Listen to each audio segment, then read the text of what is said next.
¿Cómo era en aquel entonces la vida? Los mayas tenían una vida normal, era una sociedad campesina. Ellos vivían para la tierra, para labrar la tierra, para tener el alimento, adorar a sus dioses y a sus reyes. Cuando hablas de despertar del alma, ¿crees que este proceso es solo individual o estamos presenciando un despertar colectivo de la humanidad? Yo creo que es todo. Es tanto individual como colectivo. ¡Ay, qué barbaridad! Pues qué poquito. Le dije, sí, 2 palabritas bien fáciles y bien pedorras. Le dije, darse cuenta. Esas son las palabras de estar consciente. Hay que saber distinguir. Esa corriente New Age fue creada por esa institución de Estados Unidos que empieza con C y termina con A. ¿Sí? Ellos crearon eso, la corriente New Age, para confundir.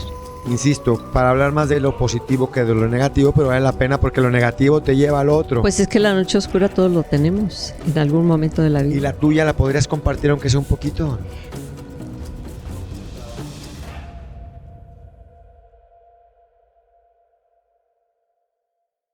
Pues muy bien, vamos a hacer otro rato de platicada.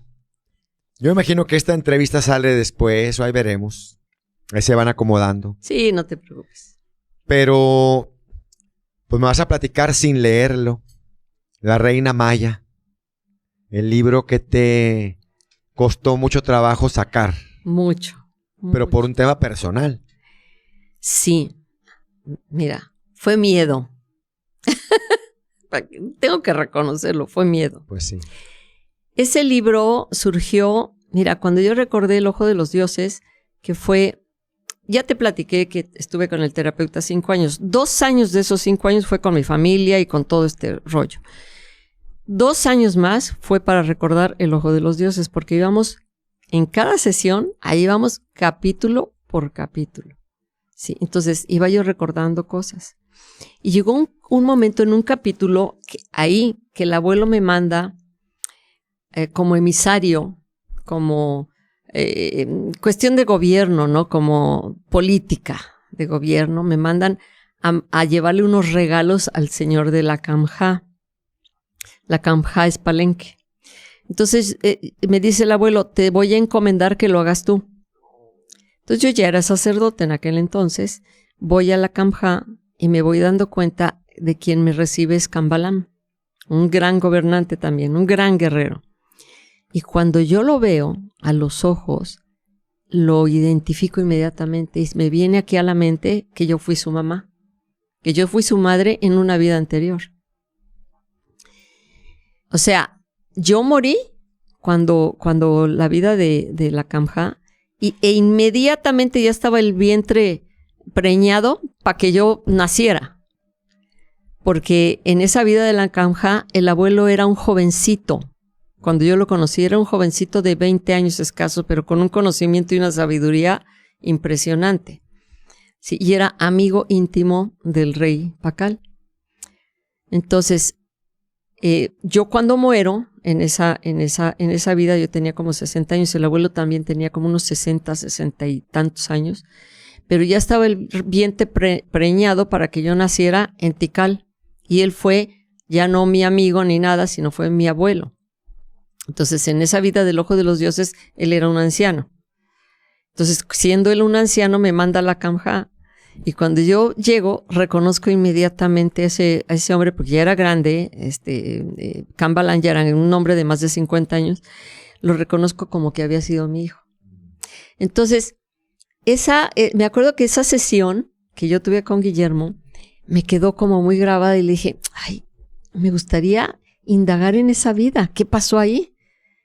¿Cómo es que fui la madre de ese hombre? Y me dice, bueno, terminemos lo de su libro del Ojo de los Dioses y vamos a empezar a explorar esa vida. Entonces, dicho y hecho, terminamos el Ojo de los Dioses. Me dijo, ahora sí, vamos a explorar esa vida en la Kamja.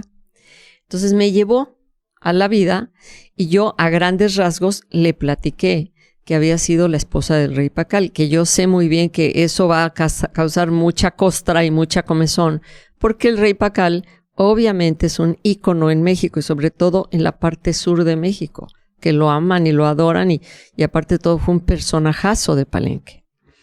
Entonces yo cuando descubrí eso bien, o sea, empecé a recordar esa vida y me despertó Guillermo, la recordé a grandes rasgos en el momento. Me despierta Guillermo y le digo, oiga Guillermo, no, esto como que se me hace que es mi imaginación. Me dice, señora, estaba usted en estado de hipnosis completa. Sí. Y me dice, ¿usted conocía algo del rey Pacal? Le dije, pues casi no, nomás sabía yo que Palenque es hermoso y que había un gobernante muy, muy importante que se llamaba Pacal, pero no realmente su historia así de lleno yo no la conocía. Me dice, ¿por qué no exploramos? Entonces empezamos a explorar. Ese libro no es porque yo lo haya escrito, sino es por las críticas que ha recibido. Es una belleza de libro. Es un libro que habla del amor, pero del amor verdadero que se debe tener no solamente una pareja, sino el amor verdadero hacia en diferentes formas. ¿Sí? Y empecé a recordarla y todavía me dijo Guillermo, oiga, pues escríbalo, está re bueno. Y le digo, sí, está muy bueno, pero pues realmente no creo que yo pueda publicar un libro así. Digo, y menos en México, porque me van a decir que estoy una vieja loca. ¿Sí? Que se me resbala y me vale gorro. ¿Sí? Ya para estas alturas del partido me importa un serenado sorbete. Pero en aquel entonces yo tenía miedo cuando terminé el libro, es que esa vida con ese hombre fue impactante. Así como ese hombre fue un gran gobernante. En el libro yo no hablo del guerrero ni del gobernante. Algunas cosas las digo. Pero me enfoco más en el hombre, en el personaje. ¿Cómo era íntimamente este hombre? Y eso no lo conoce nadie. Prácticamente nadie. Entonces, yo empecé a ver cómo era y te juro que me quedaba yo con la boca abierta porque no solamente fue un gran gobernante y un gran guerrero, fue un tipazo, pero un verdadero tipazo. O sea, nos va a dar un gran aprendizaje a partir de lo que él compartió como un gran hombre antes de guerrero y de gobernante. Exactamente. Okay. Entonces, yo empecé a recordar eso y me admiraba de cada detalle de esa vida. Fue impresionante. Mira, de entrada yo te digo algo. Yo era una chamaquita de 14 años, todavía ni cumplía ni los 15 años, cuando él me escogió como esposa. Él ya era un muchacho de 23 años, cuando él me escogió como esposa. Me llevaron de mi pueblito, porque era chiquito. El lugar donde mi padre gobernaba era un lugar pequeño.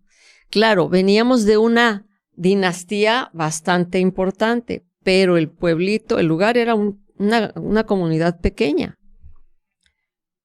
Y me acuerdo que éramos 4 hermanas. A mi papá le encantaba casarnos con gente importante para hacer alianzas. O sea, mi hermana mayor la había casado con otro fregoncillo de ahí, de esos importantones. Y no la habíamos visto en varios años. Cuando llega al pueblo a visitarnos con 2 vástagos, muy bonitos los chamacos, y por esos 2 niños varones, el marido la había nombrado como la esposa principal.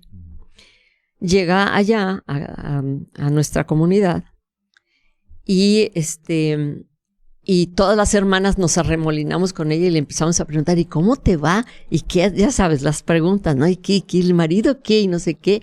¿Y cómo fue tu primera noche nupcial? Porque ella decía, pues mira, yo casi ni lo veo, yo casi no lo entiendo, yo me dedico a la crianza de mis hijos y él se divierte con sus concubinas. Entonces nosotros, ¿pero cómo? ¿Cómo? Éramos chamacas todas. ¿Cómo?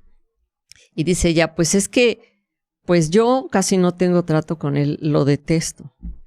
No, pero ¿por qué lo detestas? ¿Qué pasó? ¿Cómo fue tu primera noche nupcial? Que para esto a las mujeres mayas las preparaban para casarse y les decían, les informaban las mujeres grandes cómo debía ser eso y todo. A pesar de todo ese trabajo que tuvieron con ella de informarle y todo, pues llegó a la noche nupcial porque ni conocía al novio, apenas sí lo había visto una vez. Llega la noche nupcial y empieza a darle miedo Entonces el otro se le va encima como un toro. Y prácticamente pues ocurre lo que, la palabra con B, ¿sí? No digo la palabra porque se hace. Entonces nos platica eso. Y nos quedamos asustadas todas. Pero ¿cómo? Es que así tiene que ser. Pues así tiene que ser. Y tú no puedes decir nada aunque grites y nada porque él es el gobernante y ahí nadie puede decir nada que diga lo que diga el gobernante. Ahí es la palabra del rey y se acabó. Entonces yo me tuve que aguantar. Y luego nos contaba de las golpizas que le acomodaba cuando ella no se dejaba. Bueno, cosas así horribles, ¿no? Entonces yo era una chamaquita, pues como de 13 años, más o menos, 13 años y medio, casi 14 años, cuando se va mi hermana y yo me quedo traumada con ese mensaje. Yo decía, no, es que yo quiero que mi papá me case con uno que no sea gobernante, que sea, aunque sea un guerrero de aquí, pero o sea, que no me vaya a hacer nada feo. Y de repente un día mi papá nos informa que pues que la señora de la Kamja, que era Sakbuajao, Sakuk, la señora Sakuk, que era la madre de Pacal, nos lo invitaba a mi papá para que llevara a sus hijas, porque el hijo estaba escogiendo esposa. Entonces pues mis hermanas estaban un poquito mayores que yo, y yo decía, no, a mí ni me van a escoger, o sea, van a escoger a las que están más grandes, ¿no? Y iba con la tranquilidad de que no me iban a escoger. Y llego allá, llegamos, para esto era una pompa y un protocolo de aquellos, o sea, era un lugar impresionante, Palenque, o sea, el del pueblito donde vivíamos, que era como una pirámide pequeñita y ahí pues varias casas, o sea, era una comunidad pequeña.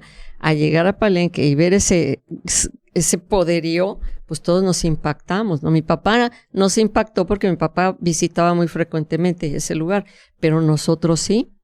Y me acuerdo que mi mamá nos dijo, se me portan bien y su papá quiere emparentar con ese joven, ¿eh? Así es que una de ustedes tiene que quedar ahí. Llegamos allá y me acuerdo que pues los sacerdotes nos recibieron, llevábamos regalos, nos dan las canastas con los regalos a mis 3 hermanas y a mí. A mí me tocó una canasta de frutas, a mis hermanas unas plumas exóticas y a otra unas como piedras de jade, no sé qué, que le íbamos a dejar al gran señor. Entonces nos reciben y me acuerdo que esa torre que tú ves en Palenque en el palacio no existía. En mis recuerdos, yo decía, pues es que se supone que hay una torre, pero no había ninguna torre, no hay torre. Bueno, eso te queda para después cuando corroboré todo, porque lo fui a corroborar.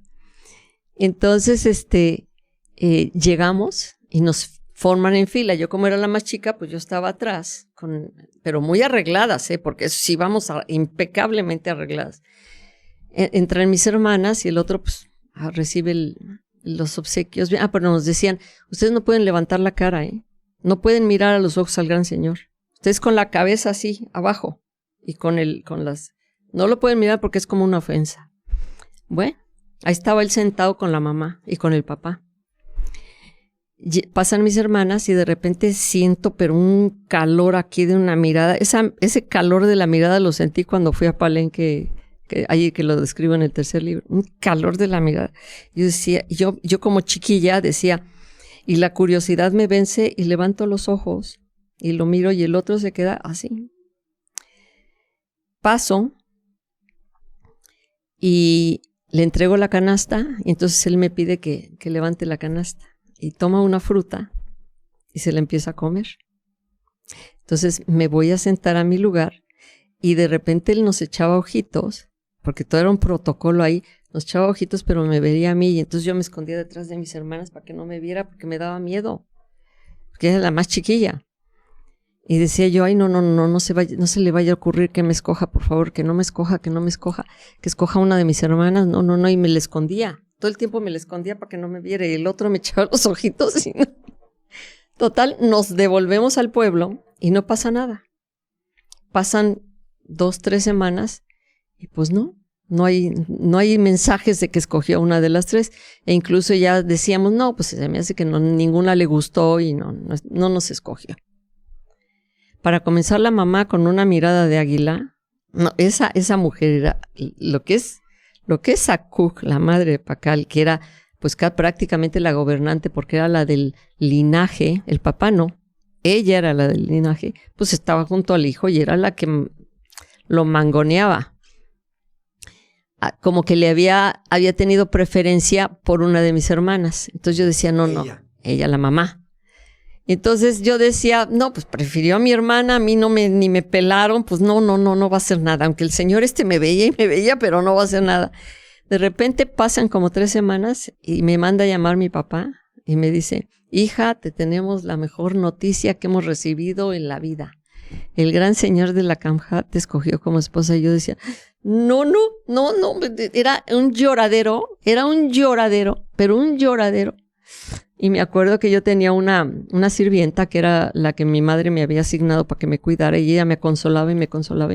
No se preocupe, mi niña, porque me decía mi niña, no te preocupes, mi niña. Yo le decía, quiero que me acompañes, yo no me quiero ir sola, no quiero ir sola. ¿Qué me va a hacer ese hombre? ¿Qué me va a hacer? Y la otra, pues nada, le pedí a mi mamá, le dije, mamá, la condición que pido es que me acompañe Isbalancac, se llamaba ella. No, sí, hija, que se vaya contigo. Entonces, ahí llegamos y en todo el camino yo iba llorando, pero a lágrima batiente, porque era un terror que me causaba el que me casaran con Él tenía 23 años, yo ni siquiera llegaba a los 15, ¿sí? Una chamaquita. Tenía yo terror así, pero temblando del susto. Llegó y son 3 días de boda. 3 días, un día me presentan con los sacerdotes, otro día me presentan con la nobleza y otro día pues a todo el pueblo y todo el pueblo feliz. Y feliz de la vida. El hombre se veía contento, pero casi no hablaba mucho conmigo. Sí. Y yo así como con un miedo aterrador, pero pues ya que me quedaba. Yo no tenía salida. Ahí cuando te llevaban para casarte ibas al matadero y no había salida. Y pasan los 3 días y se supone que a mí me avisaron que el señor no iba a estar conmigo hasta pasados los 3 días de la boda. Y yo decía, bueno, menos mal 3 días de salvarme y que no me va a pasar nada. Pasan esos 3 días y pues ya resulta que pues ya me acompaña. Y me acuerdo que esa tarde me prepara mi sirvienta, me prepara para pues con la ropa, porque ya la mamá de él ya me había... para esto yo le veía la cara a la mamá que no tenía, o sea, no le caía, pero para nada el asunto que yo me hubiera casado con él. Ella estaba completamente molesta por esa situación. Y resulta que, espérate, llega la noche de boda. Y llega él al cuarto y yo estoy pero llorando así porque para esto pues me paraba yo y bajaba la cabeza porque no podías ver al gran señor, o sea. Ni siendo su... No, era bajar la cabeza, ¿sí? Y yo estoy parada ahí, una mocita, toda temblando, mi sirvienta me dice, mi señora, me tengo que ir, yo no puedo quedarme, porque él decía, quédate conmigo. Y me decía, no, yo me tengo que ir, me matan si me quedo aquí. Pues ya llega él, aparta la cortina y se me queda viendo. Era un tipazo ese hombre, qué bruto. Se me queda viendo y yo estoy así, con la cara y limpiándome las lágrimas con mucho cuidado porque no se notara. Entonces él me toca y me ve que estoy temblando. Entonces quiere levantarme la cara y al levantarme la cara le cae una lágrima en la mano. Entonces la separa. Y ese momento cuando yo lo recordé fue tan bonito porque la separa y ve la lágrima y cierra la mano, como queriendo entender qué está pasando. Y me dice, ¿tienes miedo? Y pues yo callada, no, pues, imagínate ni decirle, porque ese tipo era el poderoso de ahí. Y nada más así. Y me dice, yo no te voy a hacer nada que tú no quieras, hasta que tú lo decidas. Y entonces yo me quedo así y me dice, ¿entendiste lo que te estoy diciendo? Y yo todavía le digo que no. y me dice, yo no te voy a tocar hasta que tú quieras, te lo prometo. Entonces me hinco, me arrodillo y le digo, mi Señor, haz de mí lo que quieras, yo no soy nadie para despreciarte. Entonces me levanta y me dice, yo no te voy a hacer nada, no te quiero lastimar. Me voy a esperar, voy a ser paciente. ¿Sabes cuánto se esperó? Casi 2 años. Dime si no era un tipazo. Y 2 años en el que ni me molestaba, ¿eh? Él se dedicaba al gobierno. Eso sí, yo estaba atendida de todo lo que necesitara.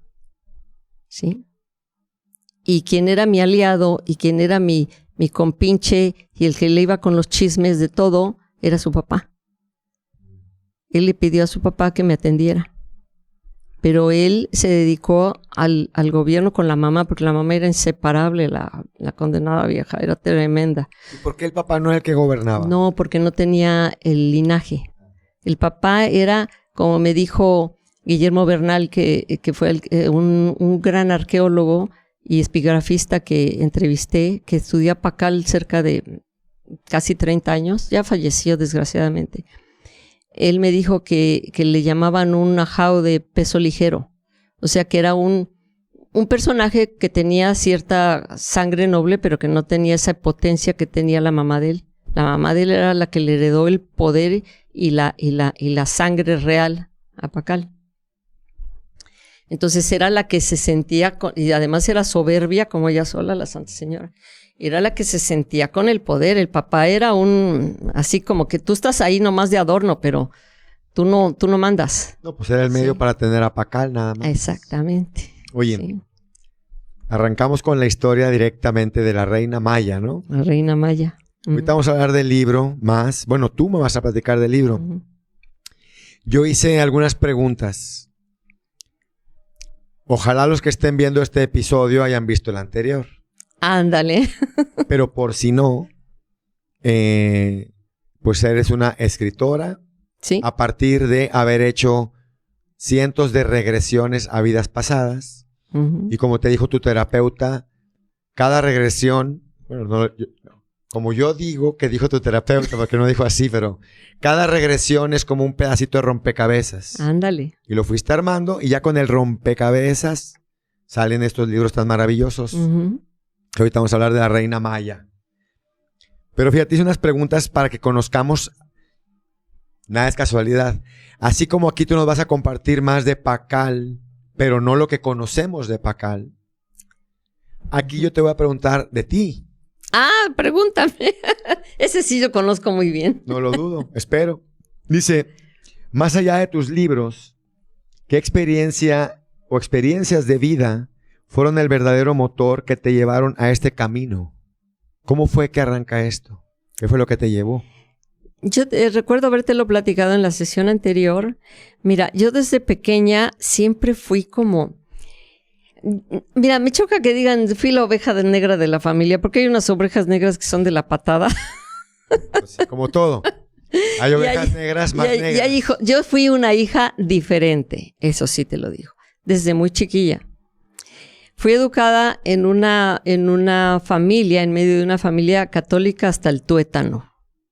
O sea, era de comunión diaria, confesión, y me acuerdo, te voy a platicar una anécdota de cuando era yo chiquilla, porque era vivilla desde chiquilla, ¿eh? Como dices. Y me acuerdo que mi mamá me obligaba a irme a confesar cada 8 días. Íbamos a la misma hora a la iglesia, a la misa del domingo, todos los domingos, a las 8 de la mañana. Y había un tal Padre Carlos, que era divino el Padre Carlos. Y mi mamá me mandaba ahora sí que a producto de gallina, a confesarte. Aunque no tuvieras pecados, vete a confesar con el Padre Carlos. Y pues iba yo, y ya el Padre Carlos, pues ya, lo primero era, antiguamente te preguntaban, ¿has matado? No, Padre. ¿Has robado? No, Padre. ¿Has injuriado? No, Padre. Te decían todos los mandamientos. Sí, te preguntaban así, y tú decías sí o no. Y ya después explicabas. Bueno, eso es hace muchos años, este año, y ahorita no. Entonces me acuerdo que yo iba allí y luego me decía el Padre Carlos, bueno, dime tus pecaditos. Pues era una moza de 6, 7 años. Y me acuerdo que una vez, en el colegio donde íbamos, mi mamá siempre nos mandaba con un lunch muy bien hecho de casa, todo divino. Pero ahí había una tiendita que vendían cosas. Entonces yo había visto unas paletas de esas como las de bombón, esas de cabeza de payaso. Pero no eran de payaso, eran unas paletas así. Y me fascinaba. Yo quería comprarme una paleta de esas. Costaban $1. Pero mi mamá no nos daba dinero porque no le gustaba que compráramos porquerías. Entonces un día estaba en la bolsa de mi mamá y vi que se asomaban unas monedas y dije, me voy a pescar $1. Entonces me pesqué $1, me lo robé y me fui a la tienda a comprarme esa condenada paleta que tantas ganas tenía. Pero en mi mente y en mi conciencia era robo. Estaba yo robando. Bueno, yo en dije, tu mente, en tu conciencia y en la de muchos de los que estamos aquí escuchando. Era robo. Sí. Era robo. Sí. Sí. O sea, claro. Entonces yo dije, Dios mío, ¿qué le voy a decir al padre Carlos? ¡Qué vergüenza, Dios mío! Y el padre Carlos me conoce. ¿Cómo le voy a decir que le robé $1 a mi mamá? Dios, bueno, toda la semana estuve, pero así con el corazón en la garganta. ¿Qué voy a hacer? ¿Cómo le voy a decir? ¿Qué tengo que hacer? No, es que qué vergüenza. ¿Cómo le voy a hacer? Y llego al confesionario y me recibe el padre Carlos y me dice, a ver, hija, ¿has matado? No, padre. ¿Has injuriado? No, padre. ¿Has robado? No, padre. Y me dice, bueno, dime tus pecaditos. Le dije mentiras a un padre. Y arreglé el asunto. Le dije mentiras a un padre. Sí te entendí. Te pasaste de vivilla a esa edad, ¿eh? Terrible. O sea, dijiste, si le digo que robé, me siento más mal. ¿Qué se le digo? Que le digo que a un mentí. padre. A un padre. A un le padre. dije mentiras a un padre. No le dije a cuál. Era a él. Ni cuándo. O sea, en este momento le acabo de decir mentiras a usted. Y ya. No, ya pasó, ¿no? Pues está Entonces, muy buena esa. Yo te juro que yo era así. Y veía como una de mis hermanas era muy rebelde. Y esa sí era como oveja negra.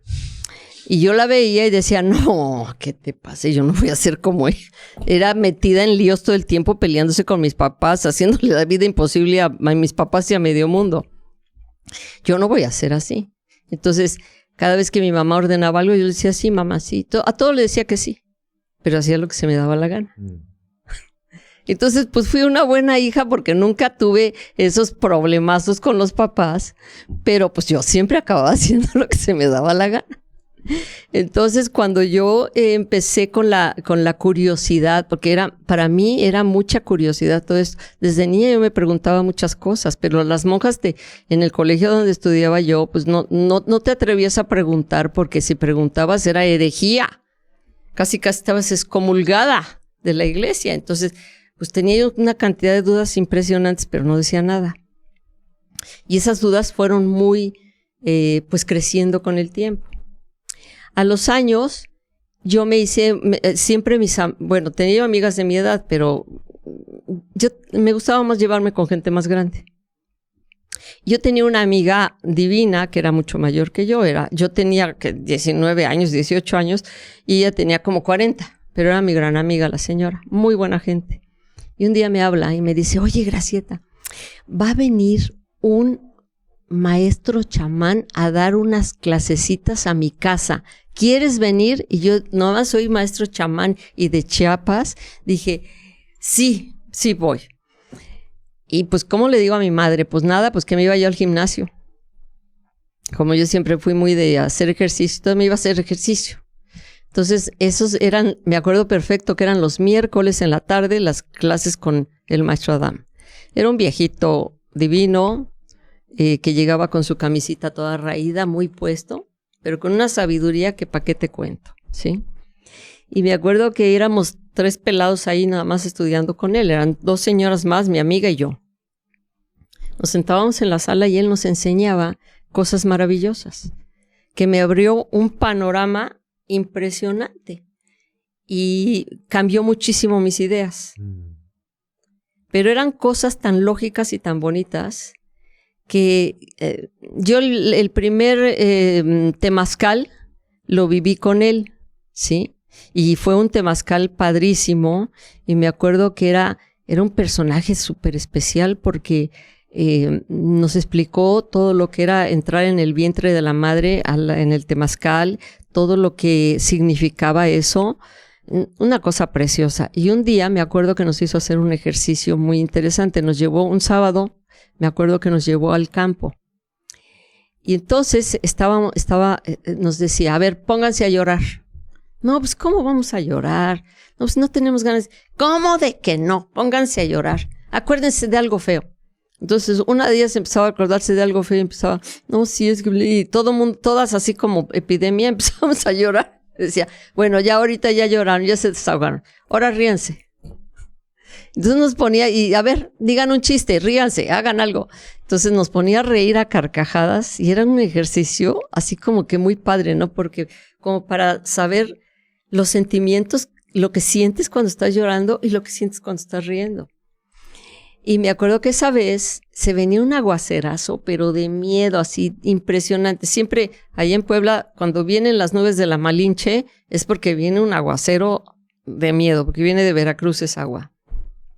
Y cuando empezamos a ver que las nubes negras se venían, le dijimos, maestro, es que ya se vienen las nubes, nos vamos a mojar, está el aguacero. No, no se van a mojar, decían, no se van a mojar. ¿Cómo de que no? Si ya hasta huele a tierra mojada, ya se ve el aguacero por ahí. No se preocupen. Y empezaba a hacer un tipo de ritual que yo también, después yo lo vi con el abuelo, ¿sí? Un ritual en el que hacía como una danza y hacía así en el cielo y se empezaron a abrir las nubes. Un hoyo, veíamos un hoyo azul aquí, todo negro y un hoyo azul. Y decía... Ahora apúrense porque nomás me dieron permiso media hora, ¿eh? Apúrense a hacer el ejercicio. Así era el chamán, era una cosa impresionante, era muy, muy especial el viejito. Y de ahí yo aprendí muchas cosas. Él se muere y yo seguí con la misma tónica hasta ahorita. Para mí fue gracias a la divina presencia o a Dios, que me puso en el camino ese tipo de personajes. Claro, después en mi búsqueda me topé con una cantidad de idiotas que ni te platico, ¿sí? A los que yo les creía porque pues decían, no, pues tienen el conocimiento, tienen esto, quiero saber. Y empezaba a ver detalles, pero como tengo una mente muy, muy lógica, yo siempre he luchado con eso, con mi lógica y con analítica, muy analítica. Entonces... empezaba yo a ver a los personajes cómo fallaban en ciertas cosas. Decían, no, este nada más está hablando de dientes para afuera, pero su vida es una cochinada y una mugre. No vale la pena. Y me iba para otro lado. Entonces yo conocí muchos así. Conocí otros que eran buenos también. Claro. Sí. Y de ahí mi vida fue dando hasta este momento en el que, pues, aquí estoy. Con los libros escritos. Aquí estamos. Oye, y no me quiero clavar mucho en esto, pero se habla mucho de la noche oscura del alma, momento de quiebre.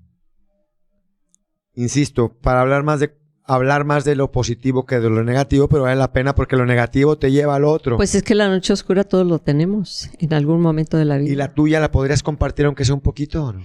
Sí, ¿y sabes cuándo me ocurrió? Cuando nos fuimos a vivir a Canadá. Ahí empezó mi noche oscura y fue fuerte porque me vino una súper fuerte depresión porque yo venía en México con una trayectoria muy bonita, muy padre, de mucho conocimiento y de repente yo llego a Canadá y es la nada. Y yo dije, pero ¿qué es esto? ¿De qué se trata, no? Y fue un periodo fuerte de mi existencia que, bueno, lo sobreviví porque estaban mis hijos, estaba mi marido y ellos pues no entendían mucho de esto, pero yo sí tenía era un silencio, era una cosa, era preguntarte y no tener las respuestas, era una soledad intensa que se siente, pero intensa, aunque estás acompañado, aunque tú sabes que tienes ahí a tus seres queridos, pero es una terrible soledad que sientes y es preguntarte tantas cosas. Vacío. Un vacío muy fuerte, ¿sí? Lo sobreviví, gracias a Dios, y después conocí a mi terapeuta de vidas pasadas, que fue el que me ayudó muchísimo. Y que por eso estamos aquí. Exacto. Oye, y en este proceso, ¿cómo es que logras integrar tus propias sombras? No es fácil, porque todos tenemos sombras. Todos tenemos esa parte negativa que suele salir en ciertos momentos de la vida. Yo pienso que, mira, esa parte negativa que tenemos es como una autodefensa, ¿no? Como el utilizarlo cuando se necesita, pero utilizarlo de una forma inteligente, no a lo tonto. No aventarse a sacar la parte negativa de tu personalidad o la parte negativa que tienes, esa sombra que tienes ahí. Sacarla a lo tonto, muchas veces digo, porque la sacan sin pensarlo, sin razonarlo. Pero muchas veces te sirve esa parte para tener como un sistema de defensa por algo que puedas tener en una agresión. O sea, no es tan malo, pero hay que saberlo usar. Como cualquier herramienta. Exactamente, hay que saberlo usar. Y hay que echar mano de eso cuando es necesario.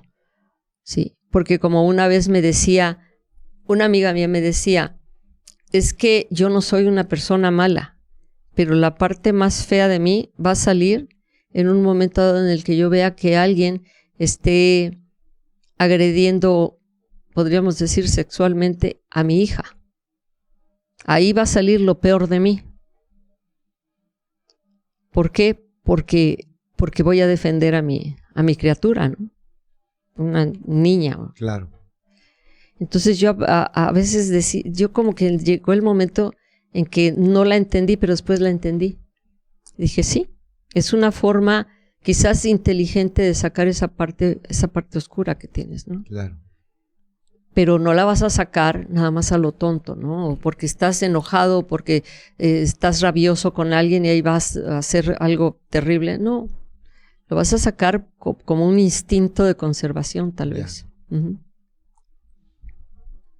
Y precisamente que hemos hablado en varias ocasiones del verdadero y el falso. Y te digo que aparte yo traigo ya esta intención de en este canal compartir más la importancia del discernimiento. Exacto. Uh-huh. Te digo, desde tu perspectiva, ¿cómo diferenciar entre una espiritualidad auténtica o si es una moda superficial el de estar despierto? En los detalles. Yo la experiencia que tengo de todos esos maestros con los que he estado, yo me fijaba mucho en los detalles, en la congruencia que ese personaje tenía con su palabra y con su acción. Y muchas veces te endiosas tanto con alguien que no te pones a ver esos detalles. Y esos detalles, pequeños detallitos, son los que te saltan con las banderas rojas inmediatamente. Una persona que no está en congruencia y que te está hablando de espiritualidad, yo he tenido varios, ¿sí? Y que conocen y que saben el tema y que te hablan y que dices tú, wow, qué conocimiento tiene este tipo. Pero de repente empiezas a ver las incongruencias de su existencia y dices, no vale la pena. No vale la pena porque tal vez mezclado en eso que estoy viendo, que él sabe mucho o que ella sabe mucho, está mezclada una información que no es la correcta. Porque hay mezcolanza. Bueno, y por ir y venir con el libro, ahora que ya escribes y compartes, te iba a decir, pero ya sé que te da risa, ahora que eres famosa. Ay, no. Te dije que te iba a dar risa. Ahora que ya eres famosa, ¿cuánta gente se te acerca? Mucha. Buscando, como dicen, lobo disfrazado de oveja, ¿no? Te toca. Uy, sí. Mucha. Que quieren utilizarte. Sí. Sí, porque te dicen, Ujú. tú hiciste tus regresiones, escribiste libros y entendiste todo esto que aquí nos compartes y que ya nos platicarás más de este en especial, de la Reina Maya, y tú fuiste y puedes canalizar y te envuelven un rato y lo te dicen, ahora yo te voy a guiar a que termines tu misión. No sé, algo así, me imagino. Bueno, yo no acepto ningún guía. Yo Encarnado. acepto conocimiento de las personas, pero jamás me engancho. Y precisamente hace poco me desenganché. No estaba yo, parecía enganchada, porque todo el mundo me ve. Desenganchaste de lo que ni te habías enganchado. Exactamente, porque todo el mundo pensaba que yo era la más fanática de las fanáticas, pero lo que quería saber era lo que sabía esa persona. De una persona que no, vamos a decir quién o sí. No, Okay. no, ni para qué mencionarlo. Porque después me salió con la estupidez de que, y lo dijo en público a gente, yo no sé por qué esta mujer escribió ese libro del Ojo de los Dioses, porque ese personaje que está ahí, ese niño soy yo. Pero así lo dijo. No sé por qué esa mujer escribió ese libro, o sea, como diciendo, esta idiota escribiendo un libro que es, yo soy el personaje. Pero ya tenían un tiempo de estar conviviendo. No, ya tenía rato de estar estudiando con él. Ya tenía rato de estar estudiando. ¿Y él te invitó? Sí. ¿O tú llegaste? Sí, no, él surgió allá en Canadá. Okay. Y éramos un grupo de personas, pero bueno, le fue destruyendo a varios. Ya ni platico qué. Claro, no pero el caso es que tenía mucho conocimiento, eso sí. Y a mí lo que me interesa, pues, ¿qué sabes, no? Platícame. Platícame qué sabes. Claro. Sí, porque a lo mejor algo de lo que tú sabes, yo no lo sé y lo puedo incluir en mi vida. Sí, pero no me engancho. Y él pensaba que yo estaba enganchadísima. Y cuando pensó que estaba enganchadísima, salió con la estupidez de decir yo no sé por qué esta mujer escribió ese libro si esa vida es mía. Y encima de todo tuvo la desfachatez de decirme, te voy a ofrecer que pongas mi nombre en la portada del libro porque hay muchas cosas ahí que yo sé que te puedo decir. No, más bien te va a haber dicho, te voy a dar la oportunidad y el honor de que pongas mi nombre. Casi, porque eso me dijo, te estoy dando un cheque en blanco con mi nombre. Y yo nada más lo dejé hablar porque dije, voy a ver hasta dónde llega este pendejo. Con el respeto que se merezca ese pendejo. Sí, o sea, la verdad, yo lo dejé hablar. Yo dije, a ver hasta dónde llegas, ¿no? Total, que llegó el momento que dije, me separo de este grupo. Y el otro me hablaba y me decía, no, pero es que ¿cómo? No te separes, eres una persona valiosa en el grupo. Pues no, ya no puedo, ya no quiero. Adiós, se acabó. O sea, realmente el problema es que tú te dejes enganchar. Ese es el problema. Que tú permitas. Que permitas que esa persona te mangonee y te domine. Porque yo ya encontré que ese tipo estuvo a punto de desgraciarle la vida a una gran amiga mía. Y que afortunadamente no pudo. Entonces, tú te das cuenta de la clase de gente que es. Entonces, lo que quieres es conocimiento, ok, busco el conocimiento que tenga el tipo, pero pues lo que me convenga lo tomo y lo que no. Pero jamás, y eso se lo digo a todo mundo, tú puedes ir a los cursos, talleres, lo que quieras, aprender lo que se te ocurra, lo que tengas curiosidad, pero jamás en la vida te enganches con nadie. Y tienes que tener la cabeza bien fría, ¿sí? Para darte cuenta que en el momento en el que alguien quiera mangonearte, en el momento en el que alguien te esté dando consejos para su beneficio y para casi arruinarte la vida, porque así es, en ese momento, fuera de ahí. Y es más, ni siquiera esperes a ese momento, antes. Claro, huélelo. Exacto, porque hay muchos pseudo iluminados o maestros que te van a querer enganchar y que te van a querer agarrar. Sí. Y si ya te pasó, utilízalo como un trampolín. Claro. Para lo que sigue. Pues saca lo que tengas que sacar de ahí, lo mejor. Uh-huh. Bueno, ahora sí, regresando un poco al libro, un poco o un mucho, como sea. Tú me platicabas que Pakal, fíjate que desde hace rato tenía pensado aclarar un poquito, porque no todo el mundo conoce de Pakal. Habría que leer, habría que investigar. Pero para que entiendan, y lo digo en el buen sentido, pues no todo el mundo tiene que leer historia de nada, es cada quien. Bueno, en México lo conocen, fuera de México mucha gente no lo conoce, no sabe ni quién. Y aún en México yo creo que en ciertos lugares no lo conocen. Acá en el norte probablemente no. Poca gente. Poca gente. Pero Pakal, y otra vez con respeto y con la debida distinción de como lo quieran ver, pero es un personaje tan importante como Jesús. No tanto. En su zona. Bueno, en su zona, sí. No tanto, pero sí es muy importante. O como Cleopatra. Ándale. O sea, lo que quiero decir es que son personajes que cuando ubicas conocidos. La historia, es un gran personaje. Personaje histórico. Histórico. Uh-huh.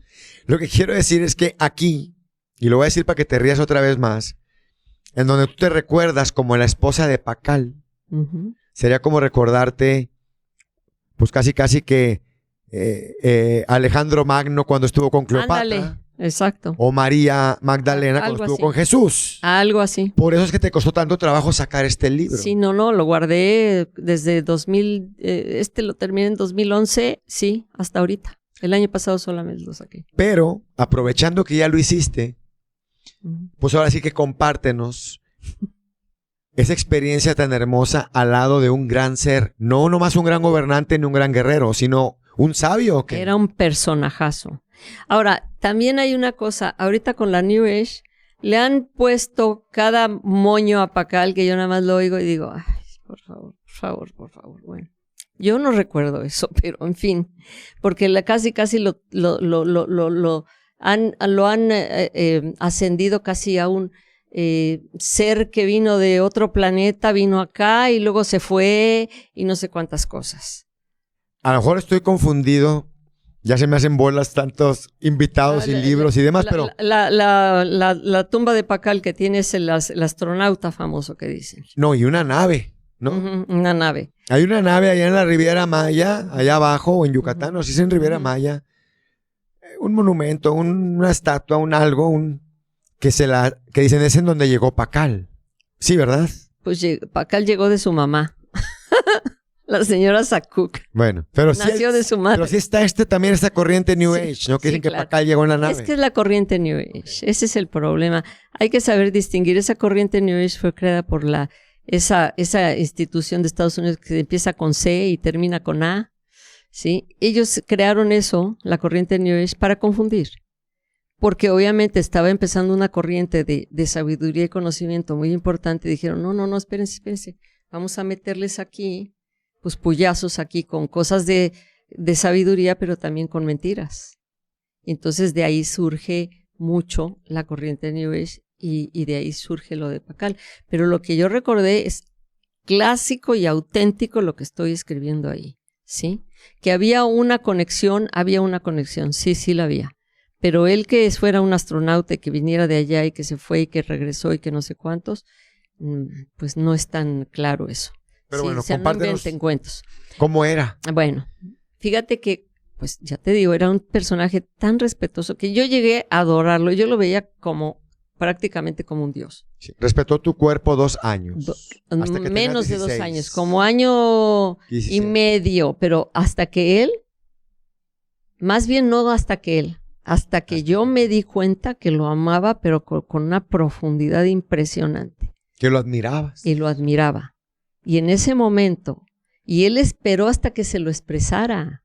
Es más, el papá lo empujaba y le decía, ¿por qué no le preguntas? Y le decía él, es que ella me lo tiene que decir. Yo no la voy a obligar. Entonces el papá iba conmigo de chismoso y decía, bueno, pues, ¿por qué no invitas a...? Y yo le decía, no, es que a mí me da pena, me da mucha pena. Yo era muy tímida. Y era chaparrita, me acuerdo. Él era bastante alto. Bueno, bastante alto para su raza. Claro. Medía como unos 70. Y yo era como de unos 50, 55 más o menos. Entonces me decía mi pequeña diosa, porque yo era chaparra, ¿sí? Y el papá era el mensajero, me acuerdo. Yo adoraba al papá. El papá era divino porque era el que iba, traía y llevaba los recados, ¿no? Y llegó un momento en el que yo tuve que decirle a él, porque él me dijo, dímelo. Entonces yo tuve que decirle que yo lo amaba. Sí, claro, que ya estoy lista. Y fue un momento espectacular. Yo lo describo ahí con mucha poesía, porque así fue. Un momento espectacular y precioso. Y de ahí él me amaba. Era un amor tan, pero tan intenso, impresionante, que él podía escoger a la mujer que quisiera. O sea, la mamá le ofrecía mujeres como no tienes una idea para tener al hijo. Sí, y no quiso. Él dijo, yo quiero hijos por amor. Y esperó hasta los 9 años de casados que tuve al primer hijo. Sí, que pudiste. Sí, porque tuve dos fallidos. ¿Que eso no está en la historia o sí? Pues bueno, en la historia de Pacal no está. Sí. Pero en la historia de Pacal, ahorita te voy a decir, porque después de este libro, quiero decirte que cuando yo lo terminé, yo le dije a Guillermo, yo quiero investigar esto, pero con la gente que conoce. Entonces, una gran amiga mía a la que adoro, que quiero muchísimo, que se llama Coral Castillo de Cañedo, ahí sí le voy a decir Coral Castillo, ella vive en Puebla, es una hermosísima amiga que tengo, porque ella conocía la historia y tiene varias estaciones de radio, y me dijo, oye, ¿por qué no haces un programa de radio hablando de los mayas? Y le decía yo, pero es que yo no, pues conozco, pero no mucho. No, sí, entrevista a arqueólogos. Entonces me dio un espacio en el radio y yo con el pretexto de entrevistar a arqueólogos, iba con los meros fregonazos, conocedores de la historia de Pacal, y corroboraba muchos detalles de lo que yo tenía como recuerdo. Y me acuerdo que sí, ciertamente su esposa tardó 9 años en darle el primer hijo vivo, que fue Cambalam. Después tuvo más. Tuvo a Canjoixitam y tuvo a Cambalam, Canjoixitam y a Calmona fue el hijo del tercer hijo de Pacal. Ahorita se me fue el nombre, ahorita te lo digo. Y resulta que tuvo en la historia, uno de los especialistas me dijo, estamos viendo que hay un cuarto hijo. Entonces yo no me acordé, yo decía, el cuarto hijo, no. Él adoptó un hijo de uno de sus más fieles guerreros que en una batalla le salvó la vida y murió. Y el hijo de ese guerrero quedó huérfano. Y fue conmigo y me dijo, quiero adoptar esta criatura. Y curiosamente, esa criatura era de la muchacha que se le había ofrecido 100,000 veces a Pacal para darle un hijo, pero que nunca lo convenció. Y entonces Pacal la casó con su guerrero y fue el karmita ahí que se aventó. ¿Te acuerdas que te lo dije en la pasada? Sí, como se le ofrecía tanto y eso. Y él que se la quería quitar. Sí, no, y me incomodaba muchísimo y él se la quiso echar. Se la quitó encima casándola con su guerrero. Exactamente. Pero el guerrero muere y ella tuvo un hijo y ella muere después del parto, muere de una fiebre ¿cómo se llama? Fiebre puerporal o purpural. Una fiebre que les da a las mujeres, que les daban antiguamente a las mujeres. Ella muere y se queda el niño con su padre. Pero en una batalla, ese guerrero salva a Pacal, él da la vida por Pacal, y entonces queda ese niño huérfano. Entonces él me dice, yo sé que tú tenías mucha controversia con esta muchacha, pero el niño está huérfano. Entonces yo le dije, vamos a adoptarlo. Entonces ese fue un hijo adoptivo. Bueno, ¿y cómo era en aquel entonces la vida? ¿Cómo funcionaba la vida? ¿Qué hacían? No, pues era una vida, mira, los mayas tenían una vida normal, era una sociedad campesina. Ellos vivían para la tierra, para labrar la tierra, para tener el alimento, adorar a sus dioses y a sus reyes. Porque para esto los reyes eran, ahí, olvídate. La nobleza, ya sabes, como actualmente es la nobleza, antiguamente era la nobleza. Pero era una comunidad, pues, guerrera, campesina. Ellos tenían sus tiempos de ¿cómo te diré? De sembrar la tierra, de cosecharla, pero también había tiempos de guerra. Entonces muchos de los que sembraban la tierra y cosechaban y todo, eran los campesinos, también se volvían guerreros en el momento de la guerra. Pero fíjate que hay algo curioso y muy diferente al pueblo azteca. Los aztecas eran conquistadores y ya sabes cómo conquistaban, o sea, eran tremendos. Sí, ahora los tienen divinos acá el pueblo azteca y todo, pero los aztecas tenían para lo suyo. Y los mayas, y ellos hacían guerras para conquistar, pero los mayas no hacían guerras para conquistar. Sus guerras eran de honor. Tú ofendías al ajao gobernante de aquel pueblo y ese te retaba a la guerra y iban y se peleaban, ¿sí? Pero no se quedaban con el que perdía, el que ganaba no se quedaba con ese pueblo. Nada más defendía su orgullo, porque para el pueblo maya su orgullo era lo más importante, sobre todo para los gobernantes. Y dentro de todo esto que viste en tus sesiones, ¿viste la desaparición de ellos o no? No, porque yo viví la época, prácticamente para mí, las 2 vidas que viví con el pueblo maya fue la época de oro de los mayas. Ya después fue la decadencia. Mira, después de Cambalam, que siguió Canyoy Chitam, empezó la decadencia. Después hubo el siguiente gobernante fue un nieto de Pacal, Acalmonad III. Ese ya vivió más la decadencia, pero ¿sabes por qué fue la decadencia de los mayas? Muchas veces, ya sabes, en la New York dicen que se subieron a una nave espacial y se fueron y, ay Dios santo, tantos cuentos, pero la realidad es que sí, algunos desaparecieron, es cierto, pero fueron muy pocos. Pero la mayoría del pueblo fue emigrando. ¿Por qué? ¿Cuál fue la razón? Pues porque la tierra ya estaba muy desgastada, no había muchas cosechas, hubo una sequía tremenda. Y entonces tú sabes que cuando el pueblo tiene hambre, pues empiezan los problemas. Empezaron las guerras, empezaron muchas cosas y empezaron a emigrar a lugares más prósperos donde podían ellos cosechar. Y se mezclaron con otras culturas.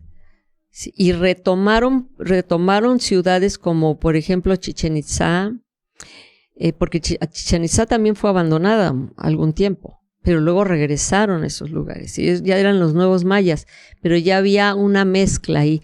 Sí, es el posclásico que le llaman de los mayas. Pero en la época clásica fue el esplendor de los mayas. Y esa época yo la viví, pero no viví ya la decadencia. Esa ya no me tocó. ¿Y hablas aquí de los dioses? Sí, pues claro, porque era importantísimo. O sea, para los mayas los dioses eran para todas las culturas antiguas los dioses eran muy importantes, sí, eran importantes. ¿Había sacrificios humanos? Sí los había, pero esporádicos, no eran tan frecuentes como con el pueblo azteca. Eran muy frecuentes con los aztecas, con las guerras floridas famosas que agarraban a los pobres tlaxcaltecas para echárselos ahí. No, eso no pasaba con los mayas. Eran muy esporádicas. De hecho, en El Ojo de los Dioses solamente narro una escena de sacrificio humano. Y ahí te voy a poner la posición que el abuelo tenía en eso. Pero tienes que leerlo para darte cuenta. Eso va a ser una sorpresa. O sea, lo leo y después me platicas. Claro. ¿Ok? Uh-huh. ¿Y si era así como la doncella virgen que le sacrificaban al dios? ¿Era así o...? Pues yo nunca vi eso. ¿Cómo era entonces? En la Camjá, en Palenque, no era la doncella virgen que la sacrificaban para los dioses. Eso más bien era allá por donde está Chichén Itzá, en los cenotes, eso era más clásico allá, pero en Palenque no. Yo nunca vi una doncella virgen que sacrificaran. Sí llegaban a sacrificar a los prisioneros de guerra, sí, por supuesto. Pero que hubiese sacrificios humanos como tan vastos como en otras regiones, no había tanto. ¿Calendario? Sí, pero no es el calendario que están usando ahora. El calendario que están usando ahora fue creado por un personaje que creo que ya falleció. Ay, era muy famoso, se me fue el nombre, pero él hizo un calendario maya y hizo todas las predicciones mayas y todo el rollo, pero eso es como más moderno. Realmente sí había calendario, sí los sacerdotes usaban mucho el calendario, usaban el calendario un calendario que era para predecir cuando nacían los niños, qué les tocaba hacer y todo, ¿sí? Y había otro calendario para la siembra, eso sí se usaba. Sí, y había una fiesta muy importante que yo me recordaba que era la fiesta de la siembra y la fiesta de la cosecha. Eso era muy importante.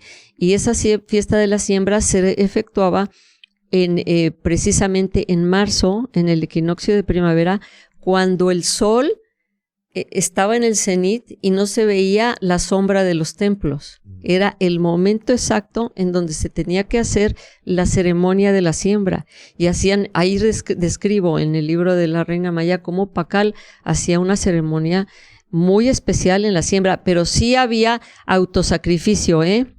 Sí había. O sea, y ¿sabes qué? Y se cortaban el pene. Porque muchas personas piensan que no. Sí, y eso era propio del gobernante. El gobernante tenía prácticamente casi la obligación de hacer un autosacrificio en el que se cortaba el pene y después pues se guardaba como un mes para poderse curar. Pero sí se cortaba. Lo hacía en la parte más menos sensible, pienso yo, en la punta, en la parte donde está ¿qué se llama? El prepucio. Ahí con una de estas de mantarraya, ¿cómo se llama? Una espina de mantarraya. Ah, se agujeraba. Se agujeraban. No se lo cortaba. No. Perdón, no, se agujeraba en el pene. Sí, y no después, se lo quitaba. No se lo quita, por favor, eso no. Sino simplemente se hacían una herida en el pene. Esa es la palabra propia que te digo. Y era durísimo, pues imagínate, nada más estoy viendo la cara, imagínate hacer eso.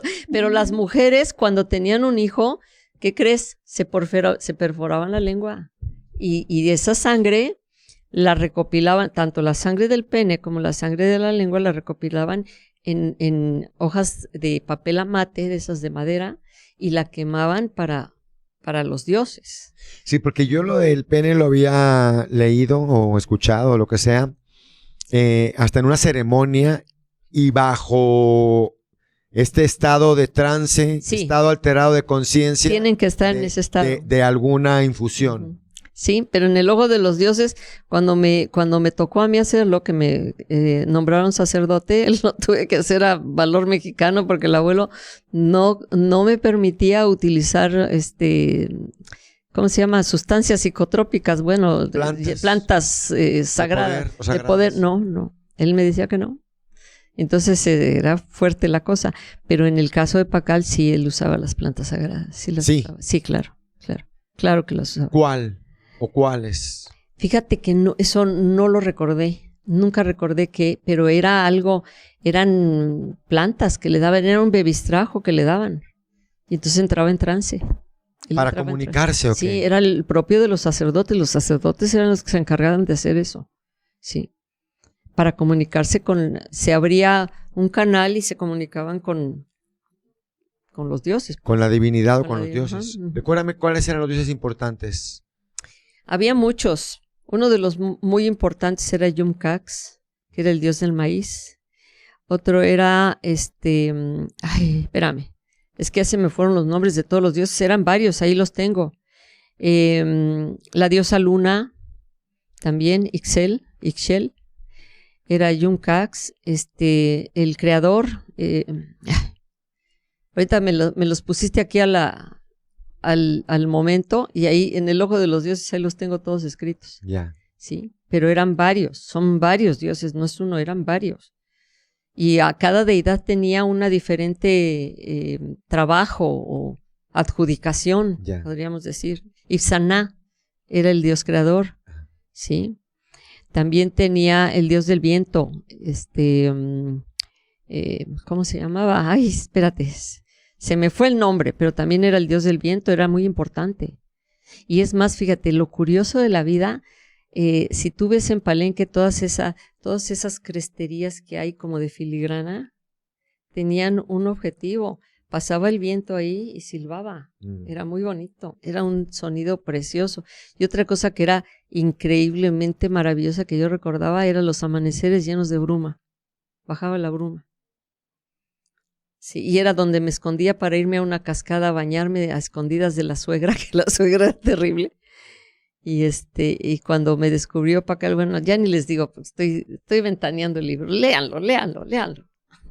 Voy a regresar para acá para que el libro vayan y lo lean. Es que tenía esta pregunta de cuando hablas de despertar del alma, ¿crees que este proceso es solo individual o estamos presenciando un despertar colectivo de la humanidad? Hace rato platicábamos de esto. Yo creo que es todo. Es tanto individual como colectivo. Yo estoy viendo ahorita, yo lo que veía hace 50 años, te digo, imagínate, 50 años. Yo lo que veía era nada. La gente era como robotito, ¿no? Trabajar, ganar dinero, vivir la vida, tararán. Y luego fíjate que cuando era yo jovencilla, más chiquilla, más joven que de eso, cuando me topé con el maestro Adam, yo veía que se moría las personas, íbamos a los velorios y decía, ¿y para qué le sirvió la vida? ¿Qué hizo? ¿Qué fue lo que hizo? Nada más nacer, reproducirse, ganar dinero y morirse, trabajar como un burro toda su vida y morirse. Pues eso no es la vida. Hay muchas más cosas que hacer. Nosotros tenemos que descubrir todo lo que tenemos que hacer en esta vida, que es muchísimo. Sí, hay una diferencia entre vivir y estar sobreviviendo. Exactamente. Y a veces parecería que están sobreviviendo. Y ahorita yo estoy viendo ya a más gente que está viviendo, más que sobreviviendo. Hay muchos que todavía siguen sobreviviendo, pero hay muchos que ya están viviendo. Oye, a ver, en todo lo que has aprendido con tus regresiones, porque es que para mí el ir a estos lugares, a estas épocas, a estos puntos de localización de conciencia, más que lo que te dejen en cuestión de aprendizaje, crecimiento, un libro, es rompes un paradigma, una creencia que te tenía, bueno, son los famosos velos que te vas quitando. Exacto. Porque ya no hay manera que no creas lo que antes no creías, porque decías, ¿será posible? Hace un mes tuve una llamada con una persona que me dice que está en contacto constante con extraterrestres. Algo así. Y me dice, Javi, si una persona los ve, ¿qué cambia en su vida?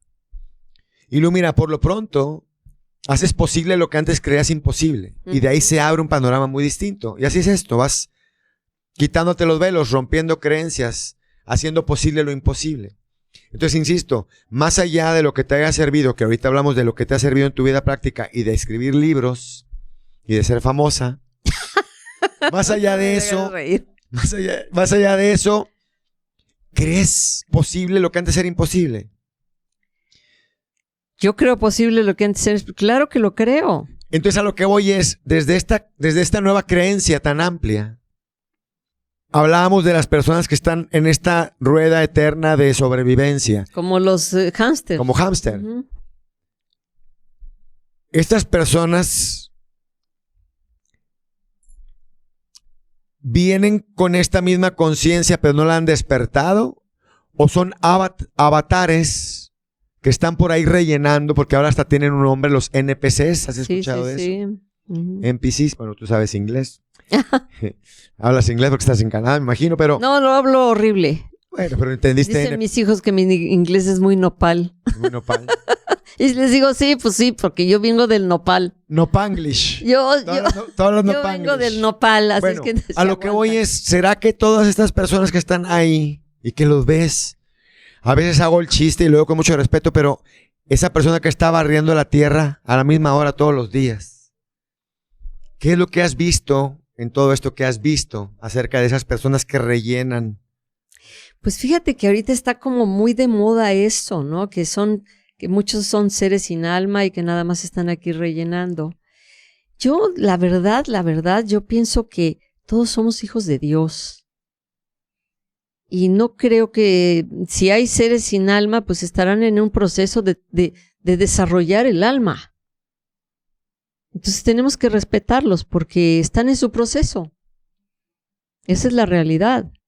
Yo no creo que haya un rellenadero. Hay muchas teorías de eso. Yo los he oído y leído y todo, y tengo mi pensamiento muy particular con eso. Porque para mí, partiendo con que todos somos hijos de la divina presencia y la divina presencia ama a todos sus hijos, yo creo que les está dando la oportunidad de desarrollar el alma. Y entonces, pues, ¿qué puedes hacer? No los toques. No les insistas, no los obligues a que ellos crezcan más allá de lo que sus capacidades les permiten. ¿Por qué? Porque van en un proceso. Hay que respetar, como decía el abuelo, hay que respetar todos los procesos, porque todos los procesos son importantes. Claro. Uh-huh. Entonces, eso es lo que yo pienso con respecto a esa situación. Sí, sería como poniéndolo muy, muy tangible o muy explicable. Un bebé, un niño, un adolescente, un adulto. Ándale. En términos álmicos. Pues aquí estamos con bebés, con niños, con adolescentes, con adultos, claro. Entonces, el adulto es el que tiene que tener el conocimiento y respetar los procesos de todos. Al bebé no lo quieras hacer que haga una maroma en el aire. O sea, una matemática complicada, sino tienes que dejarle su proceso, como vaya, como claro, va. Claro. ¿Sí? Hasta convertirse en un diamante. Porque nosotros, la idea de nosotros es convertirnos en diamantes. Yo me acuerdo hace muchos años, pues, el maestro Adán una vez me dijo, acá tienes un diamante en bruto que hay que tallar para convertirlo en diamante. Y esa es la verdad. Claro. La verdadera alquimia. Exactamente. ¿Y qué señales ves en la sociedad actual que muestran que estamos entrando en una nueva etapa de conciencia? Bueno, a mí lo que me ha dejado casi anonadada es que en este momento hay una avidez de las personas por conocer, por saber, que no la había antes. Y te lo digo porque soy una persona que ha vivido mucho, la verdad. Y espero vivir mucho más y ser bien longeva, y ya me dijeron que sí. Sí, ya me dijeron. El podcast pasado me dijiste que sabías la fecha de tu partida. Pues no la sé exacta. Tu edad más o menos. Sí, no la sé exacta, pero más o menos, ya más o menos tengo una idea. Pero pues tengo que trabajar un montón. Sí. Oye, para quien crea que esto no es posible, los elefantes lo saben. Digo, entre otros animales. Claro. El elefante se va. Bueno, el maestro Adán sabía la fecha de su partida y él nos dijo, ya me voy a mi pueblo. Y se fue a su pueblo, ¿sí? Como los elefantes. Exacto. Se van a Y fíjate su lugar que lo sagrado. más bonito de un ser humano, lo más hermoso de un ser humano, es que sepa la fecha de su partida y tenga la conciencia de dejar todo en paz, de dejar todo arreglado para no dejar problemas e irse con la felicidad de que todo está hecho. Claro. Y no con la tristeza y la cosa de que, ay, ya me voy a morir. No, pues es que sí tenemos el instinto de conservación, pero yo creo que un ser humano que es completamente sabio, conocedor, es aquel que cuando sabe que va a partir, va a partir. Claro. Y ahorita te voy a preguntar acerca del dinero y va a utilizarlo como ejemplo de algo tan sencillo que hasta, insisto, puede causar risa, pero hasta puedes decir, ok, ¿cuánto me queda de vida? ¿Cuánto dinero tengo? Órale, pues gástatelo. Pues para que no me falte, pero para que tampoco me sobre tanto. ¿Me explico? Disfruta y haz lo que siempre quisiste hacer. Me quedan 1,000 pesos, me quedan 10 días, pues 10 diarios. Mira, yo conozco la historia de una personita que quiero escribir esa historia. Ocurrió real en Canadá. Una mujer que, tenía una enfermedad terminal y obviamente se dio cuenta que se iba a morir. Y tenía una niña. La niña era como de unos 6 años, su chiquita.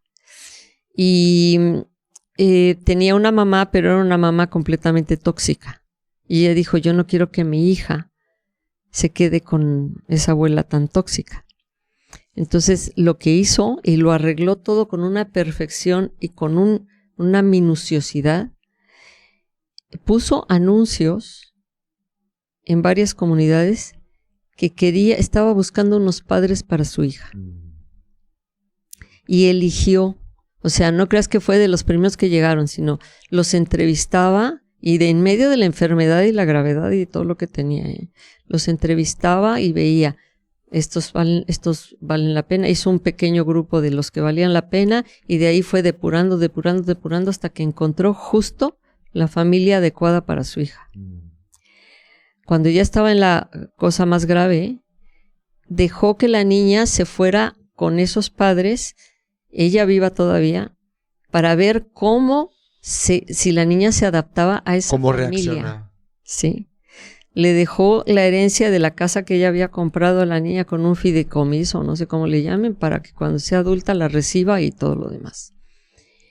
Se deshizo de todo lo que tenía, se lo regaló a sus mejores amigos, todas las cosas amadas de su vida, las regaló, le dejó a su hija unas cosas, le dejó una carta muy hermosa, preciosa a la hija, y se fue. En Canadá hay unos hospitales para terminales, que son muy bonitos hospitales, pero que son personas que ya no tienen nada que hacer. Entonces se fue, dejó, o sea, sin nada, sin ropa, sin nada, se fue al hospital ese de terminales, le dieron su batita y ahí, pero ella había arreglado absolutamente todo. Dime si no es una forma sabia de morir. Claro. Es una forma increíblemente sabia, no que mucha gente cuando tienen ya la enfermedad se dedican al lloradero, al no sé qué, y luego le dejan unos problemas a los hijos espantosos, porque no, ¿para qué les pongo el testamento? Que hay que se peleen. Yo sé de una historia de un señor que se murió y dijo, ¿para qué les pongo testamento? Hay que se peleen. Imagínate.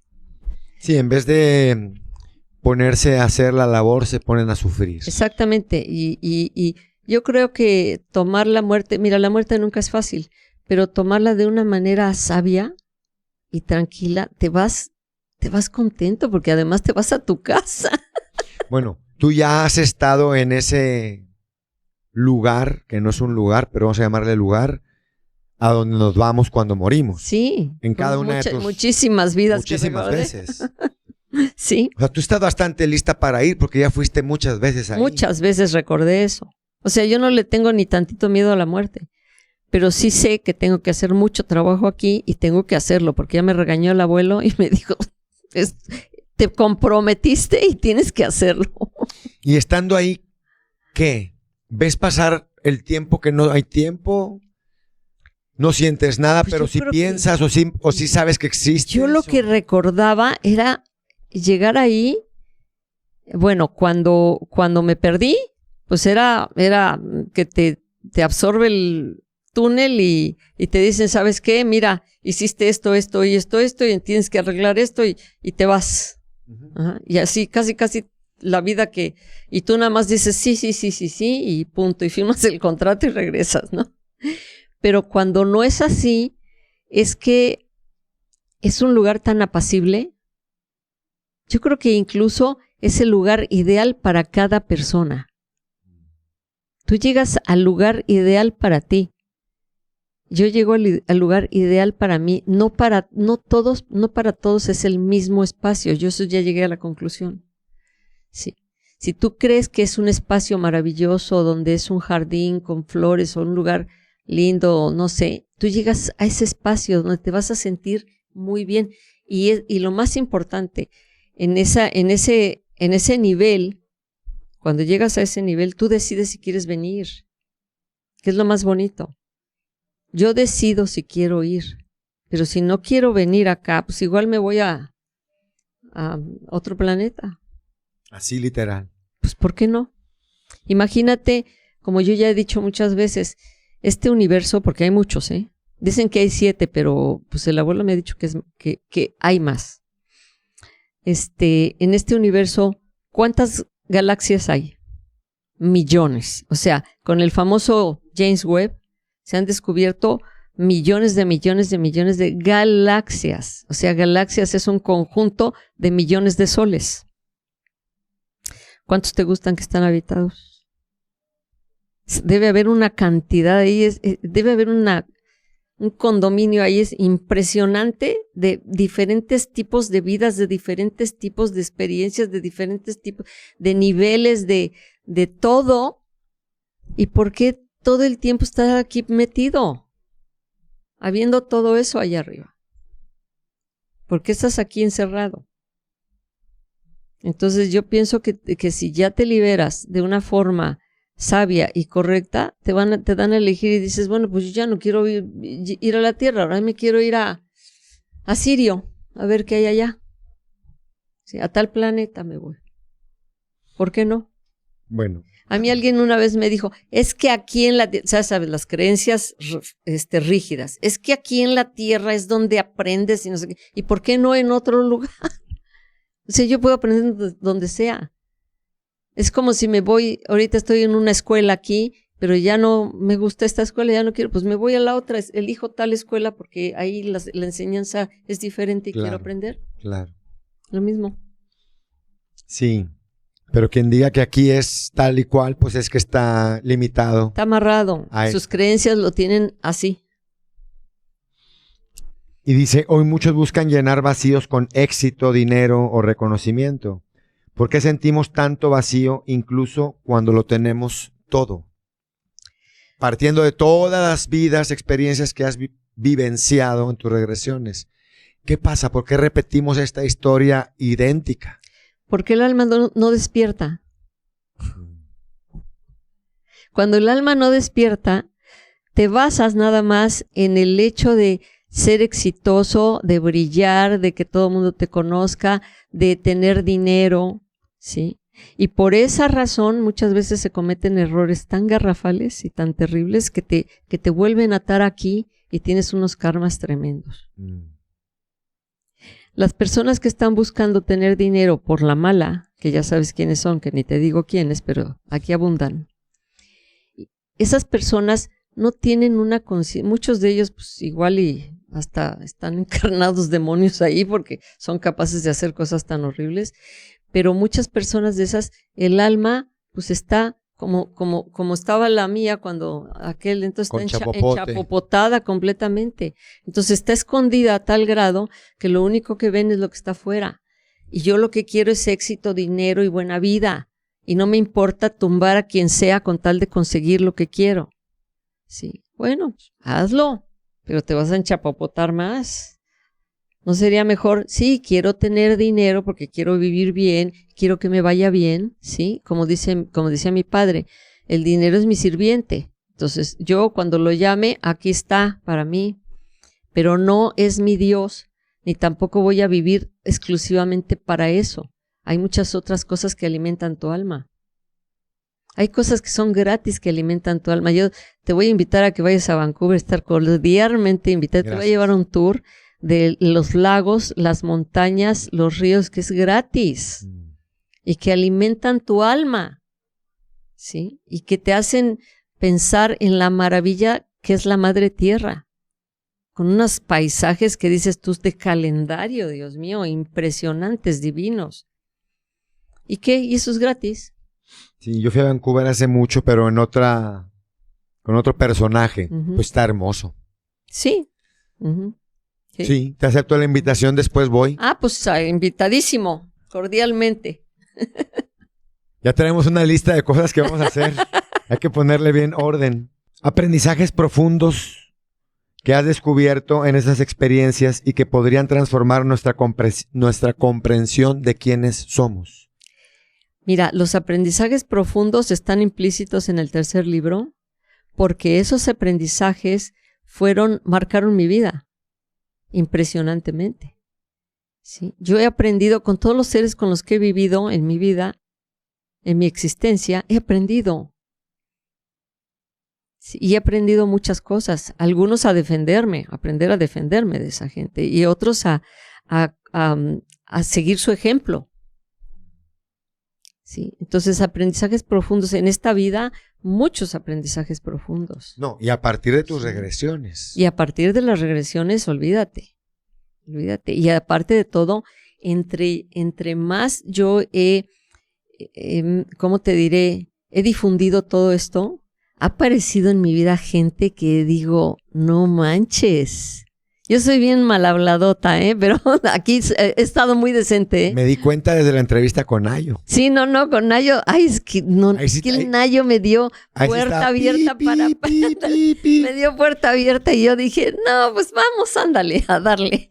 Qué Sí, bueno. no, soy súper mal hablada, pero ¿sabes qué me pasa una cosa? Yo estoy más educado que Nayo, ¿te fijas? Yo soy todo acá. No, pero yo también ya, Nayo, porque una vez... más grosero, por eso hablaste más grosero con Porque él. me critican, no es cierto, porque me criticaron y me Estoy dijeron jugando. que es una señora que tiene un lenguaje muy pobre y dije, bueno, tal vez lo tenga cuando hablo, pero cuando escribo, ni madres.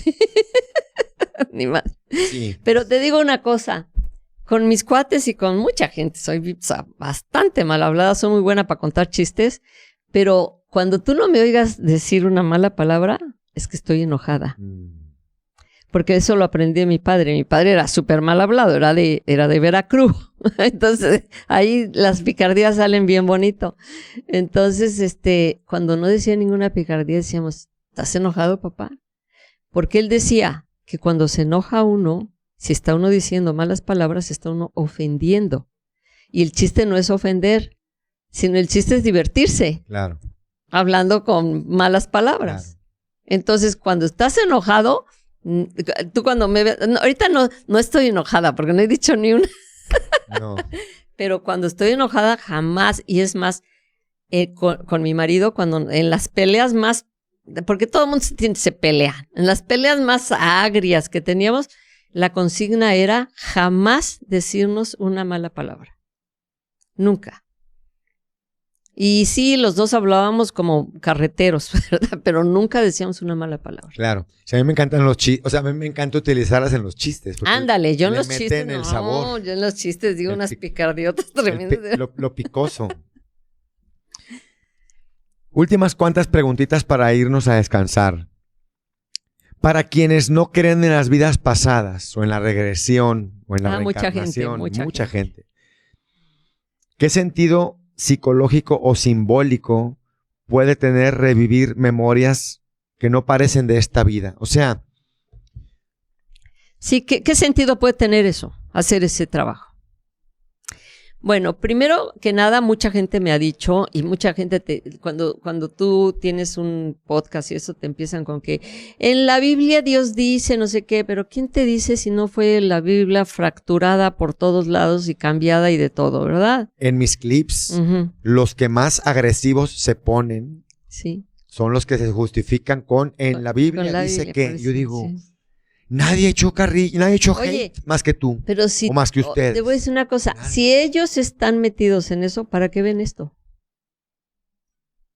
No, O totalmente. sea, ¿para qué lo ves? ¿Para qué pierdes tu tiempo escribiendo? Exactamente. Vete ¿para a qué lo ver. ves? Pero Otra cosa. hay gente que me ha dicho, yo no creo en las vidas pasadas. Y yo les he preguntado, ¿alguna vez has hecho una regresión nada más por probar y ver si existe esto? No, entonces no me hables de que si crees o no. Porque si ya lo hiciste y me dices no creo, entonces vamos a platicar. Claro. Dame tus argumentos. Pero si nunca lo has hecho, ¿cómo diablos vas a decir no creo en algo que nunca he hecho? O sea, no.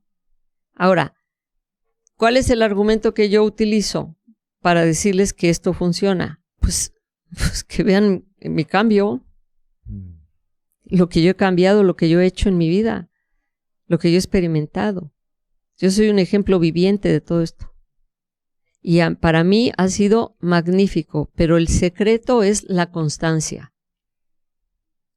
En el momento en el que tú tienes la constancia, vas a armar un rompecabezas que vas a decir, wow, todo este trabajo que tengo que hacer, híjole, pues ahora sí que en chinga a trabajar. Claro. Porque si no, te vas a ir al otro barrio sin haber hecho nada, flojoneando y creyendo que nada más ganar dinero, trabajar, tener hijos y además maleducar a los hijos, ¿sí? Y además no hacer nada más contigo, eso es vivir, no. Eso es simplemente venir a perder tu tiempo en una gran escuela. Claro. Te enganchaste. Ujú. Te enganchaste con Claro. lo que aquí te decían que era importante. Pero también porque muchas personas, ya sabes cómo es el sistema lo que quiere tener a la gente es distraído. Porque entre más distraído estás, pues menos aprendes, menos creces, menos te vas hacia adentro. Yo a toda la gente le digo, ¿quieres conocer a Dios? Pues vete adentro. Ahí está, ahí está. Ahí está. No te vayas a una figura con barbas que está sentada con un mundo y a rezarle. Vete adentro y vas a conocer a Dios. Vas a hablar con Dios. Vas a hablar con la divinidad y te va a contestar la divinidad. No necesitas ningún intermediario. Pero si tú te vas adentro, pero ¿cuánto tienes tiempo de irte adentro? Si todo es para afuera. Sí. Y para que lo escuches, pues hay que silenciar el ruido. Exacto. Y pues estamos envueltos en ruido. Y distracción, mucha distracción. Bueno, ¿y qué le dices a esas personas escépticas que piensan que todo esto no es más que sugestión? Ah, sí, ¿no? Y que dicen que es producto de los ángeles malos o los ángeles caídos. Alguien me ha dicho eso, que solamente son los ángeles caídos. Y yo mira, no le contesté mucho porque no quería ¿Nunca te han echado agua bendita así? No, pero si me echan agua bendita, qué bueno, me estás bendiciendo, échamela para que me bendigas. Gracias. Pero mira, cuando me salen con ese argumento de que esto es producto de los ángeles caídos, les digo, mira, déjate de penitentadas, por no decir otra palabra más fea. Sí, porque no estás con nadie. Ándale. Estás con Javi. Déjate de pendejadas, en plan. Y ponte a ver, ¿dónde están realmente los ángeles caídos? En todos esos que andan con las pistolas desviviendo a medio mundo, injustamente. En todos esos que andan vendiendo la mierda que venden para matar a los pobres jóvenes. Ahí están los ángeles caídos.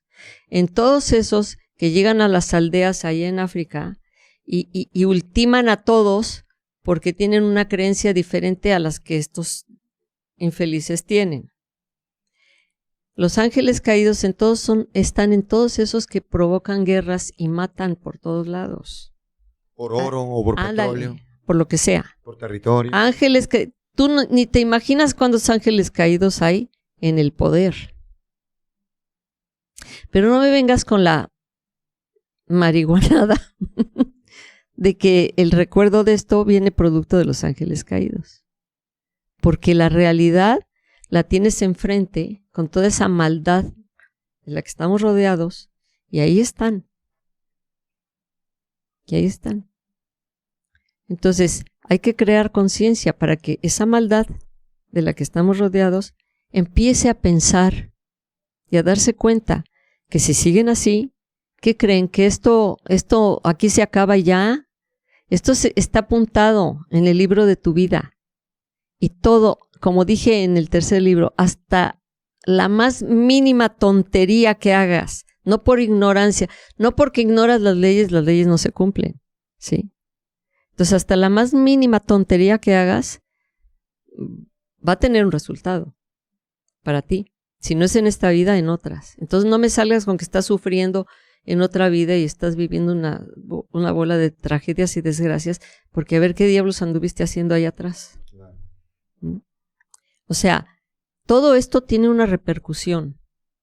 Y el día que toda esa gente que hace todas esas cosas que te acabo de nombrar tenga la conciencia de que todo eso que están haciendo está anotado en el libro de su vida y está pendiente.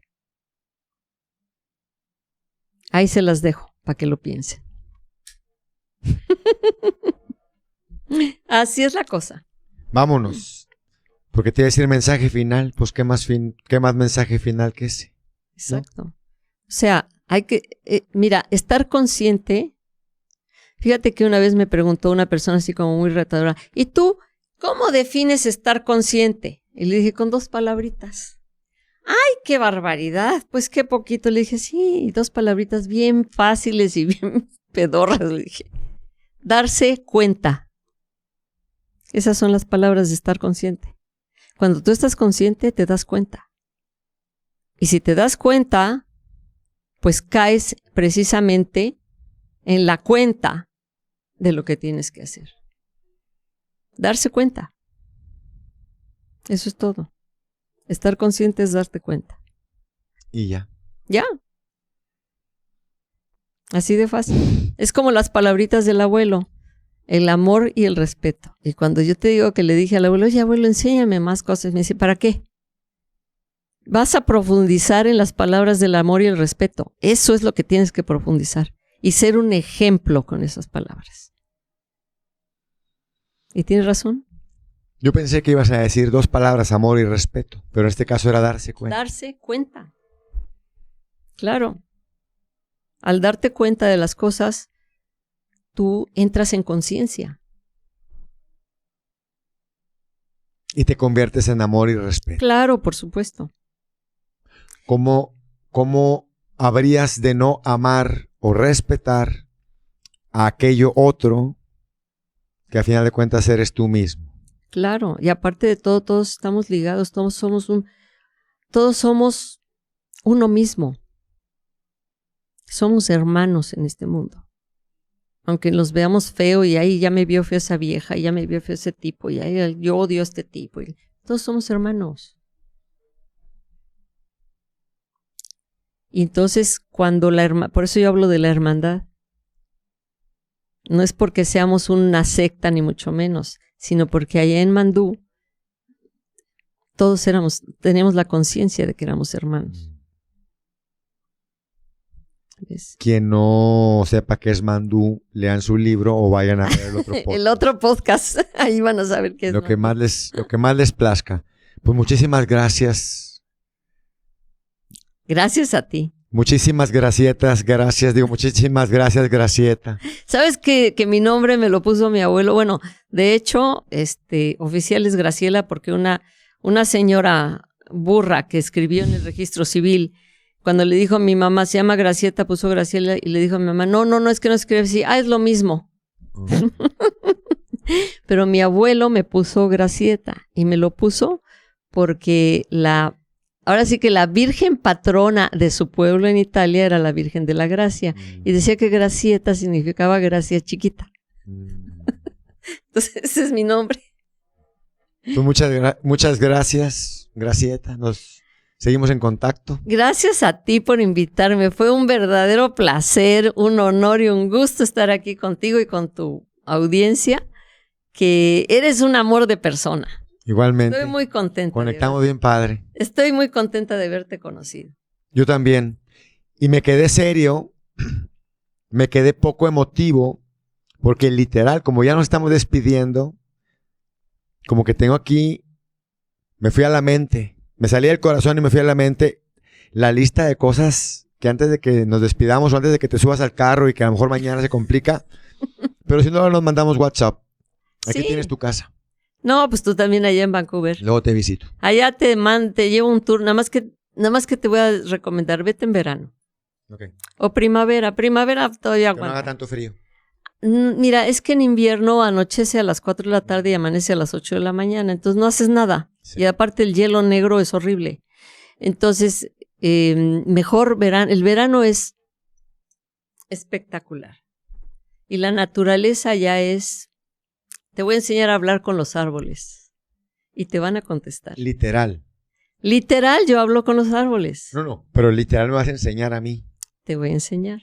O sea, otra cosa más en la lista. Oye, Pero lo voy a poner en primer lugar esa. hay una chica que te quiero recomendar que es mexicana y a mí me encanta ayudar a mis congéneres mexicanos, a mis compatriotas. Este espacio es para eso. Esa chica es un genio, la chamaca inventó un aparatito en el que oyes la vibración de las plantas. Ya la vi en persona, no a ella, al aparatito. Yo tengo el aparato. Ok.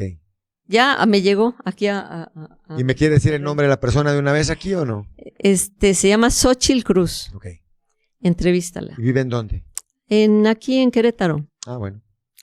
Ella yo creo que se descuelga para acá. Es un aparatito que yo cuando lo vi dije, yo lo quiero porque te hace, o sea, la vibración de la planta la escuchas en sonido, Ajá. en música. Pero es una música rara, pero padre. ¿Sí? Entonces yo quiero hacer eso porque quiero hacer yo tengo mis árboles cuates ahí en el parque donde voy. A unas 5 cuadras de mi casa hay un parque espectacular que es el Parque Central, que tiene es una reserva. no lo tocaron. Es una reserva que tiene caminitos nomás. Entonces ahí tengo varios cuates, árboles.